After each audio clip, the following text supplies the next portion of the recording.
tecido epitelial e pele para o Enem 2016. Puxa a vinheta, Charles Darwin.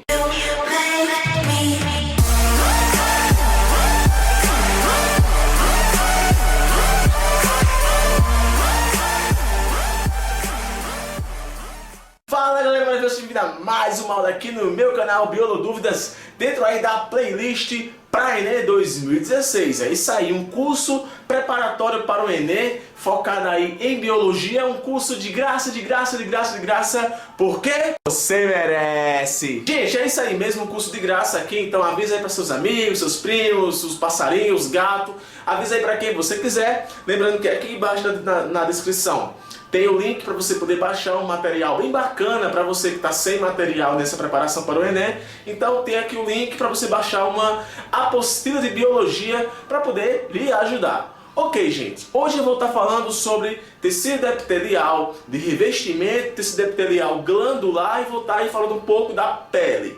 Aqui no meu canal já tem uma aula de tecido epitelial de revestimento e glandular para o ensino médio avançado. Uma aula boa para quem vai tentar vestibular tradicional.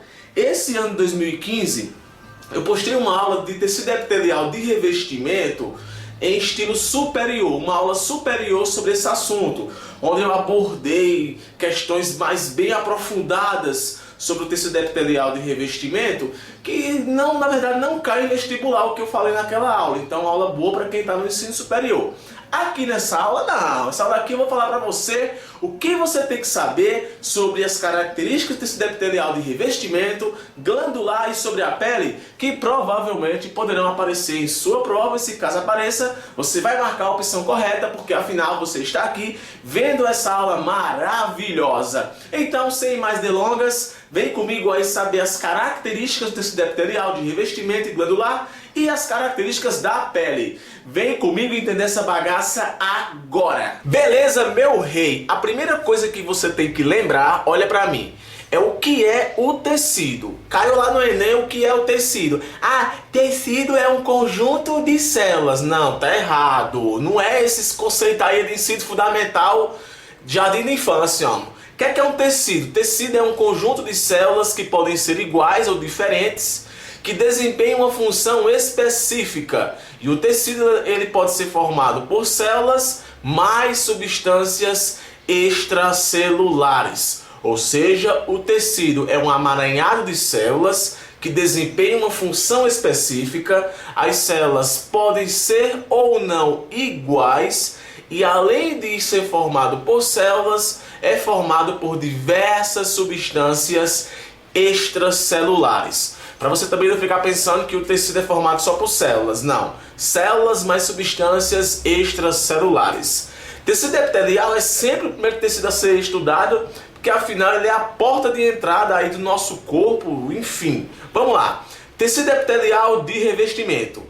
Tanto epitelial de revestimento como epitelial glandular, enfim, tecido epitelial em si, ele tem três origens. Ele se origina do ectoderma, do mesoderma e do endoderma. Se você não entende isso que eu estou falando, ectoderma, mesoderma e endoderma são os três folhetos germinativos que por suas vezes se diferenciam para dar origem aos órgãos, aos tecidos. Então, tecido epitelial ele vem da ectoderma, da mesoderma e da endoderma, ok? Então marca lá a letra A se tiver essa opção aí na prova, ok?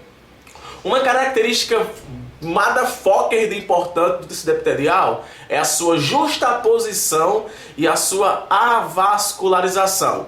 Olha só, justaposição quer dizer que as células desse tecido se encontram muito aderidas, muito unidas mesmo. Isso não acontece com todos os tecidos, então a justaposição ela acaba sendo uma característica não exclusiva, mas uma característica bem aflorada do tecido epitelial, de revestimento principalmente. Então, justaposição é quando as células se encontram muito unidas. E a vascular é porque não vai existir vasos dentro do tecido epitelial, ou seja, ele não é nutrido por conta própria. Outro tecido acaba tendo que nutrir o tecido epitelial justamente porque ele é avascular. Por isso que, basicamente, todo o tecido epitelial é apoiado por um tecido conjuntivo. Sempre atrás de um tecido epitelial vai existir um tecido conjuntivo que vai estar aí nutrindo esse tecido. Então, se caso caia perguntando para você na prova, qualquer tecido epitelial que seja, quem é que nutre esse tecido? Marca a opção tecido epitelial, que é, ou melhor, tecido conjuntivo, porque é ele quem nutre o tecido epitelial. Beleza? Olha só, como é que é classificado o tecido epitelial de revestimento? Ele é classificado de duas formas. Uma delas é pela forma da célula, a célula vai assumir algumas formas, e a outra é pelo número de camadas que se formam nesse tecido. É uma classificação bem simples, muito simples, mas tão simples que você não vê nem essa classificação aí em um livro superior. Mas no ensino médio acaba aí apresentando essa classificação com relação à forma da célula e com relação ao número de camadas.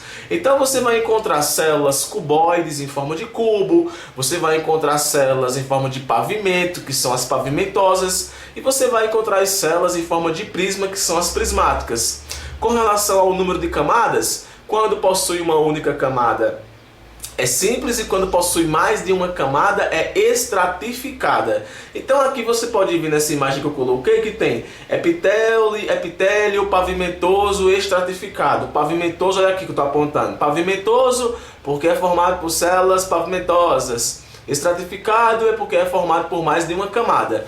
Mas na verdade, grande parte dos tecidos epiteliais, assim, uma informação mais aí elevada, grande parte é formado por uma camada pseudo-estratificada. Aparentemente parece ter mais de uma camada, mas na verdade só tem uma.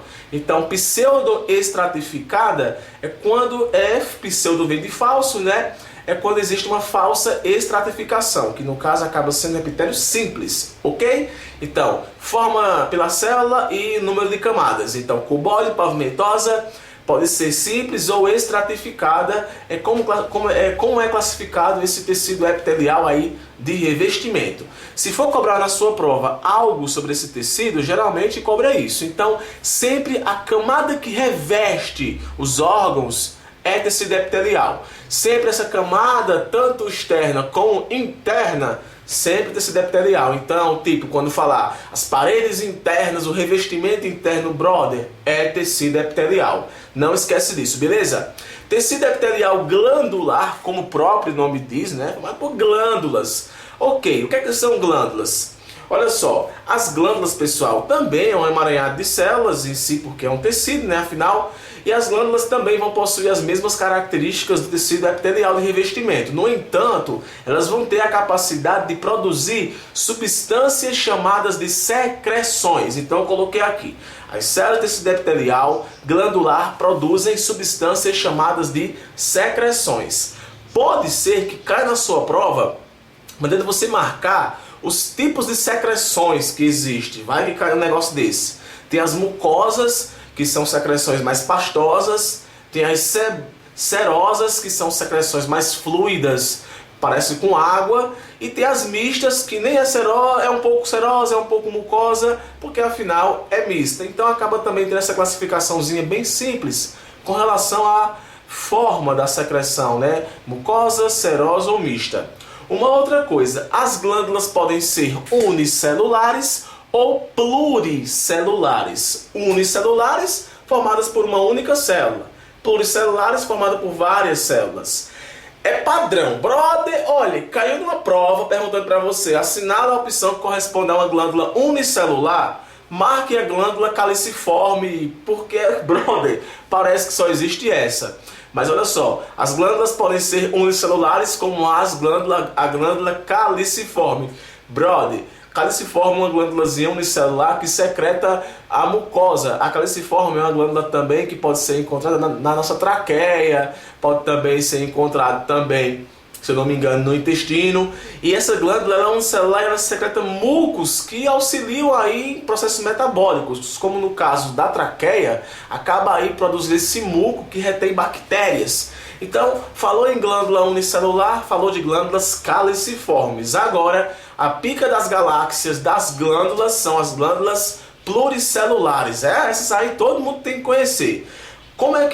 Quais são os tipos de glândulas multicelulares ou unicelulares que existem? Glândulas essas que também fazem parte aí dos epitérios de revestimento.